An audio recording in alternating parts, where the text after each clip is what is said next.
Welcome back everyone to our idiom series, How to Use English Idioms. Today's idiom is to lose your marbles. When you lose your marbles, you lose your ability to think and remember things clearly. Just watch the following clip from the film Toy Story 3 to see it being used. Buzz? Woody! What's going on? Don't you know this box is being donated? It's under control, Woody. We have a plan. We're going to daycare! Daycare? What, have you all lost your marbles? Well, didn't you see? Andy threw us away! No. He was putting you in the attic. And here are a few more examples for you. Number 1.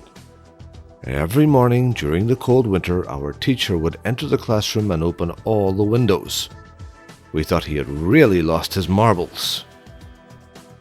2. I'm having so much stress at work, I think I'm going to lose my marbles. And 3. You're telling me you sold the house and gave all the money to charity? Have you completely lost your marbles?